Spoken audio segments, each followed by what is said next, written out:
Hello बच्चों, आज का अपना टॉपिक है oogenesis। 90% स्टूडेंट्स oogenesis में बहुत कंफ्यूज हो जाते हैं और अगर आपने आज इसको समझ लिया तो बोर्ड्स में पक्का क्वेश्चन बनेगा और आप उसको टैकल कर सकेंगे।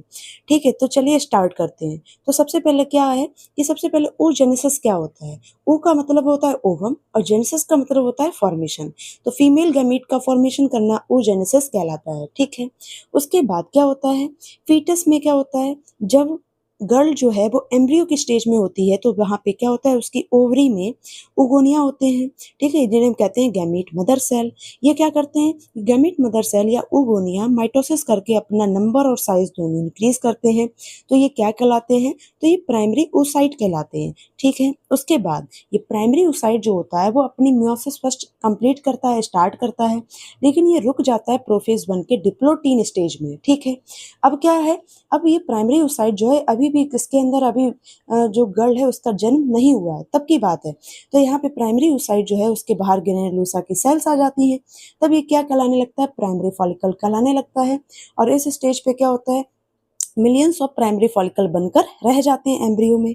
फिर क्या होता है, जैसे ही एम्ब्रियो का जन्म होता है और बर्थ होता है, उसके बाद प्यूबर्टी आती है। प्यूबर्टी के आते आते यहाँ पे मिलियंस में जो प्राइमरी फॉलिकल थे ये डीजनरेट कर जाते हैं।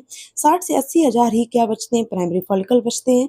तो इस प्रोसेस को क्या कहते हैं, फॉलिकुलर एट्रेसिया कहते हैं, जो प्रोसेस है डीजनरेशन की। ठीक है, उसके बाद हर एक मेंस्ट्रुअल साइकिल पे क्या होता है, प्यूबर्टी पे मेंस्ट्रुअल साइकिल स्टार्ट होती है।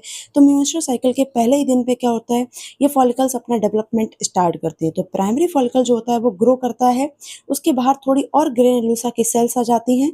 तो ये क्या कहलाता है, सेकेंडरी फॉलिकल। सेकेंडरी फॉलिकल फिर चेंज होता है टर्शरी फॉलिकल में। तो कैसे होता है, ऐसे होता है कि जो प्राइमरी फॉलिकल था उसके बाहर एक ग्रेनुलोसा की सेल थी, लेकिन अब इसके बाहर और ज़्यादा ग्रेनुलोसा की सेल बढ़ जाती हैं। फिर टर्शरी फॉलिकल में एक फ्लूइड फिल्ड कैविटी आती है जिसे हम कहते हैं एंड्रम। और टर्शरी फॉलिकल के अंदर जो प्राइमरी oocyte है वो अपनी मियोसिस सेकंड कंप्लीट करता है और बनाता है सेकेंडरी oocyte और एक फर्स्ट टाइनी पोलर बॉडी। ये सब किसके अंदर हुआ, मैच्योर ग्राफीन फॉलिकल के अंदर हुआ। फिर जब मेंस्ट्रुअल साइकिल का 14th डे होता है तो ये मैच्योर ग्राफीन फॉलिकल रप्चर कर जाता है और सेकेंडरी oocyte बाहर रिलीज हो जाता है। फर्स्ट टाइनी पोलर बॉडी जो है वो डीजनरेट कर जाती है। सेकेंडरी oocyte जो है वो तभी अपनी जो मियोसिस सेकंड है, यानी मियोसिस सेकंड तो उसने स्टार्ट की लेकिन ये मेटाफेज में आके रुक गई। तो ये अपनी मेटाफेज सेकंड तभी स्टार्ट कर पाएगी, कंप्लीट कर पाएगी जब इससे क्या कम जुड़ेगा कि स्पर्म जुड़ेगा, तो ये जाइगोट बना लेगा। ठीक है, उसके बाद चलो रिवाइज करते हैं इसको। ओगोनियम से प्राइमरी oocyte बना, सेकेंडरी और ओवम, फिर जाइगोट। और फुल डिस्क्रिप्शन में हमने वीडियो दे रखा है, उसकी फुल डिटेल